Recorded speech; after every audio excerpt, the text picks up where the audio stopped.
درست ہے ناصر بٹ صاحب، جو عدلیہ ہے یہ ایک پاورفل پلر کے طور پر ابھر رہا ہے، پاورفل پلر، کیونکہ اسلام آباد ہائی کورٹ نے اور سپریم کورٹ نے جو پوزیشن لی ہے مختلف مقدمات میں، اس سے لگتا یہ ہے کہ آئندہ آنے والے مہینوں میں بھی یہ بہت سارے معاملات کے اندر ڈیسائیڈنگ فیکٹر ہوگا ایک۔ دیکھیں میں یہ کہتا ہوں جی کہ یہی ججز ہائی کورٹ کے سپریم کورٹ کے 2018 میں بھی بیٹھے ہوئے تھے نا، اس وقت کیوں نہیں ان کے ضمیر جاگے کہ یہ کیا ہو رہا ہے، جو کچھ ہوتا رہا ہے میاں نواز شریف کے ساتھ، رول تو جماعت اس کے وقت ساتھ۔ بھی انہوں نے بڑا زبردست ادا کیا، نہیں میں کہتا ہوں لیکن اچھی آپ کی بات ہے، چھٹی کرانے میں ادا کیا، آپ دیکھیں نا وہ انصاف تھا یا نہیں تھا یہ میٹر نہیں کرتا، لیکن وہ درست نہیں تھا، غلط مجھے آپ فیصلہ تھا، میں بتائیں نا، اس کی مذمت کرتا آپ ہوں مجھے جس طریقے سے بتائیں، نواز یہ شریف اس کو وقت جاگ ڈسکوالیفائی جاتے کیا گیا۔ ضمیر تو اچھا ہوتا، آج ہم اس حالت میں ہی نہ پہنچتے۔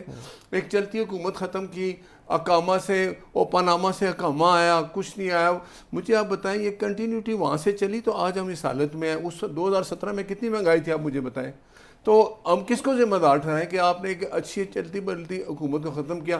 اب ججز اگر سارے فیصلے کریں گے، سپریم کورٹ نے یہ کیا کیا مخصوص نشستوں پہ، ثاقب نثار صاحب کو لائیو ایسے آپ ہی تھے۔ دیکھیں نا میں کہتا ہوں آپ کو پتہ ہے نا کیا ہوا، وہ فیض باجوہ، ثاقب نثار، آصف جنرل سعید باجوہ کھوسہ، کو بھی آپ لائے تھے، نہیں تو وہ وہ اگر جج لائے ارشد تھے۔ ملک کو بھی آپ لائے اب آپ تھے۔ مجھے ایک بات بتائیں، آپ یہ صاحب کہتے تھے جی میاں نواز شریف صاحب کی آرمی چیف سے نہیں بنتی، عمران خان کو کون لایا تھا؟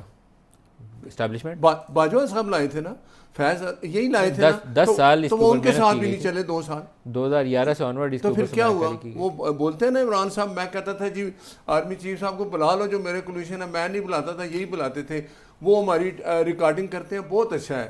جو وہ شہریار افریدی صاحب کہتے تھے آرمی چیف باپ کی طرح ہوتا ہے، یہ باتیں آپ کو یاد ہے نا ساری۔ اب مجھے ایک بات بتائیں، میں ادھر آ جاتا ہوں، آرٹیکل 6 کی بات آپ نے کی، 9 مئی ہوا، کسی کو سزا ملی؟ انہوں نے شہیدوں کا یہ جو پتلے جلائے، جی ایچ کیو پہ حملہ کیا، کور کمانڈر کے گھر چلے گئے۔ عمران خان کی آپ لکھیں وہ ریکارڈنگ نکال لیں نا، ان دنوں میں وہ لوگوں کو بلا کہتے تھے جاؤ ادھر جا کے حملے کرو، وہ بھی ریکارڈنگ نکلے گی، سب کچھ ہوگا۔ اگر اس وقت ان کے آج کتنا ٹائم ہو گیا ہے، 9 مئی کے ایک بندے کو سزا نہیں ملی، کیوں؟ آپ مجھے بتائیں، جو باتیں انہوں نے کی، جو کچھ حرکتیں کی ہیں اس وقت، یہ تو ایک دشمن ہی کر سکتا ہے نا۔ آپ یہ کسی، میں کہتا ہوں کہ وہ ٹی ٹی پی اور پی ٹی آئی ایک ہی چیز بن گئی ہے، پھر ان کو بھی اجازت دے دیں کریں کچھ۔